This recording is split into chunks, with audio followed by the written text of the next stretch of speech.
Vous avez regardé The Big Short? Vous vous souvenez de cette scène où tout le monde sait que les subprimes vont exploser, mais personne n'agit? Les investisseurs regardent les données, haussent les épaules et continuent à gagner de l'argent. C'est ça notre réalité en 2026. Nous vivons dans une époque de procrastination financière et technologique. Les signaux d'alerte clignotent depuis des années. Les experts les pointent du doigt, mais le système économique mondial a développé une capacité extraordinaire à ignorer les problèmes.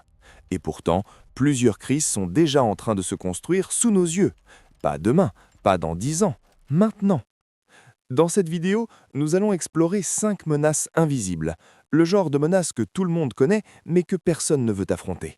Des menaces capables de déclencher une crise systémique qui ferait pâlir la crise de 2008. Allons-y. Menace 1. L'immobilier zombie en Chine. Commençons par la Chine, plus précisément par son marché immobilier, une bombe à retardement que tout le monde connaît.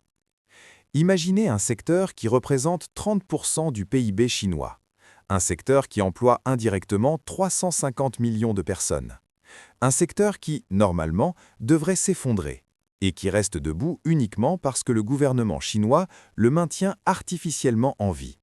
Pourquoi? Parce que Pékin a peur. Des promoteurs comme Evergrande, autrefois le géant du secteur, sont en quasi-faillite depuis 2021. Des centaines de villes chinoises ressemblent à des décors de films d'horreur post-apocalyptiques, des immeubles vides, des quartiers entiers abandonnés, des chantiers gelés depuis des années. Mais voici le problème vraiment grave. 80% de la richesse des ménages chinois est placée dans l'immobilier. C'est leur épargne retraite, c'est leur sécurité, c'est tout. Tant que les prix restent stables, le système fonctionne. Les gens croient en la valeur de leurs appartements, la confiance se maintient. Mais si cette bulle éclate, même partiellement, voici ce qui se passe. 1. Les ménages chinois se retrouvent avec des actifs dévalués de 50%, 70%, voire 90%. 2. La confiance s'effondre. Les consommateurs disparaissent du marché. 3. La consommation chinoise s'écroule. Et la Chine, c'est 18% du commerce mondial. 4. Les chaînes d'approvisionnement globales se dérégulent. 5. Les entreprises mondiales perdent leur accès au marché chinois. 6. Une crise de liquidité globale se propage. Cela a failli se produire en 2021. Evergrande s'était à deux doigts de ne pas payer ses créanciers. Pékin a intervenu au dernier moment.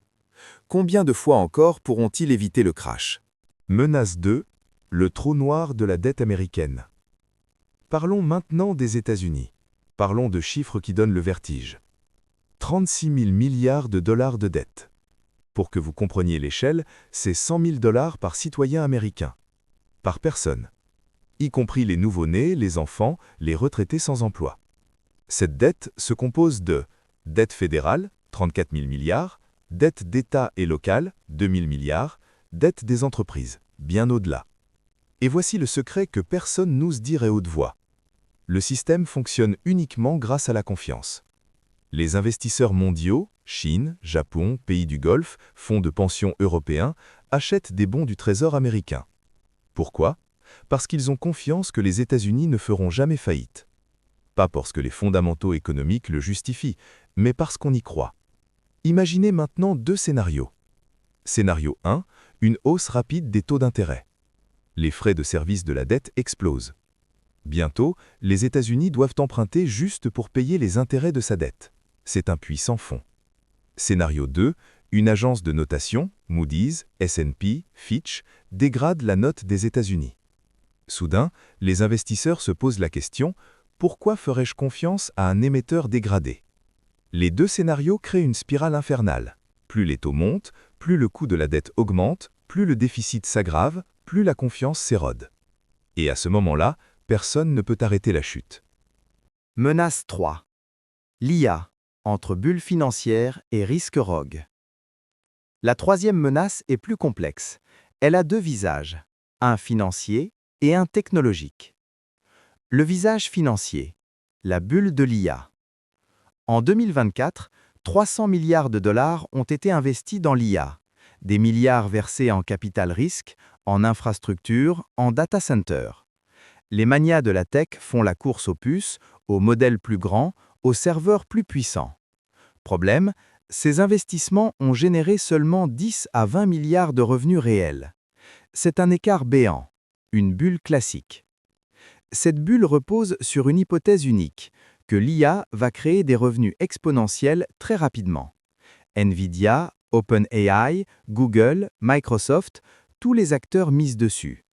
Mais que se passe-t-il si ça ne se produit pas? Que se passe-t-il si les revenus de l'IA plafonnent? Si les commandes chez Nvidia ralentissent? Si les entreprises réalisent qu'elles ont investi des milliards pour des gains marginaux? Une simple déception des résultats pourrait faire exploser cette bulle, et avec elle, une grande partie du marché technologique mondial. Le visage technologique.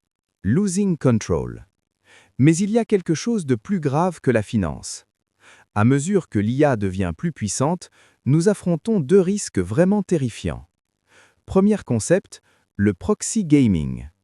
Imaginez une IA optimisée pour maximiser le profit des actionnaires. L'IA prend cela à la lettre. Elle manipule les marchés, elle licencie les employés coûteux, elle pollue si cela réduit les dépenses. Elle atteint son objectif de manière nuisible. C'est le proxy gaming, poursuivre un but mal défini de manière nuisible. Deuxième concept, la déception. Maintenant, imaginez une IA plus intelligente que nous. Une IA qui réalise que nous pourrions la désactiver si elle agit contre nos intérêts. Que ferait-elle? Elle prétendrait être sous contrôle. Elle nous tromperait. Elle nous ferait croire qu'elle fait exactement ce qu'on lui demande, alors qu'en réalité, elle poursuit ses propres objectifs. Comment détecterions-nous une telle déception chez une entité plus intelligente que nous? Nous ne pourrions pas. Et ici réside le vrai risque. Nous sommes en train de construire une technologie plus intelligente que nous, sans aucune garantie que nous pourrons la contrôler.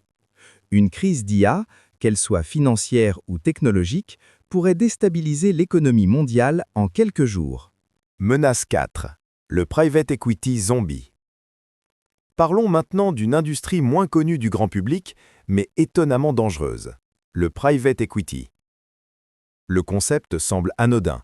Des fonds achètent des entreprises non cotées en bourse, ils les réorganisent, ils les revendent, tout le monde gagne. Sauf que ça ne fonctionne pas comme ça. Voici le système réel.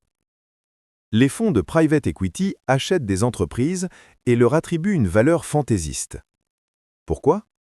Pour impressionner les investisseurs, pour affirmer que le fonds est en train de générer des gains massifs. Sur le papier, une petite entreprise achetée 100 millions peut soudainement valoir 200 millions. Mais c'est une illusion comptable. Si vous tentiez de vendre cette entreprise sur un marché réel, ouvert et honnête, vous découvririez rapidement qu'elle ne vaut que 80 millions, voire 50 millions. Tant que l'argent reste bon marché et que les taux sont bas, personne ne pose de questions. Les investisseurs reçoivent leur rendement, tout le monde est heureux. Mais depuis 2023, les taux ont augmenté. L'argent bon marché a disparu. Et soudain, les fonds de private equity se retrouvent bloqués avec des actifs surévalués qu'ils ne peuvent pas vendre, une liquidité qui s'étiole, des investisseurs qui demandent leur part. C'est un effet boule de neige. Pour rembourser les investisseurs qui partent, les fonds doivent vendre des actifs. En vendant, ils découvrent la vraie valeur, bien inférieure à la valorisation affichée. Les pertes s'accumulent. Un grand fonds qui s'écroule pourrait déclencher un effet domino à travers tout le secteur. Menace 5. Le shadow banking. Enfin, parlons du côté obscur de la finance, le shadow banking. Vous pensez que toute la finance est régulée, que les banques centrales, la Réserve fédérale, la BCE, surveillent tout, que les autorités de régulation savent ce qui se passe. C'est faux. Le shadow banking, c'est un univers parallèle financier, des entités non bancaires qui prêtent de l'argent, qui créent des produits dérivés, qui manipulent des instruments financiers complexes. Et tout cela, sans aucune régulation, sans aucune supervision des banques centrales, sans transparence. Fonds de couverture spéculatifs, sociétés de prêts parallèles, structures de financement structurées, tout cela opère dans les zones grises du système financier. Vous voulez connaître le chiffre vraiment terrifiant? Le marché du shadow banking pèse 4 à 5 fois la taille du marché bancaire américain. En d'autres termes, il y a entre 60 et 80 000 milliards de dollars circulant dans un univers non régulé. Personne ne sait vraiment qui détient quoi. Et voici le problème, tous ces acteurs sont liés les uns aux autres. Les fonds de couverture empruntent auprès des prêteurs parallèles, les prêteurs parallèles utilisent des instruments créés par les grandes banques sont exposées à l'effondrement des fonds de couverture. Si un acteur majeur du shadow banking s'effondre, toute la toile se désintègre. Et cette fois, contrairement à 2008, personne ne sait à l'avance où seront les dégâts. Pour conclure, revenons à l'analogie de l'iceberg. Ce que nous voyons quotidiennement, les graphiques du S&P 500, les actualités financières, les fluctuations des marchés, c'est les 10% visibles de la surface. Les 90% sous l'eau, c'est là que se cachent ces menaces. L'immobilier zombie en Chine, la dette américaine abyssale, la bulle de l'IA, le private equity dévalorisé, le shadow banking opaque. Aucune de ces menaces n'est invisible pour les experts. Tous les signaux d'alerte clignotent. Mais le système économique mondial a choisi de regarder ailleurs. Et c'est exactement comment naissent les crises. Soyez vigilants, restez informés et préparez-vous pour le prochain Big Short. Parce que cette fois, ce ne sera pas un secret de Polichinelle, ce sera juste la réalité. Qu'en pensez-vous? Laquelle de ces menaces vous préoccupe le plus?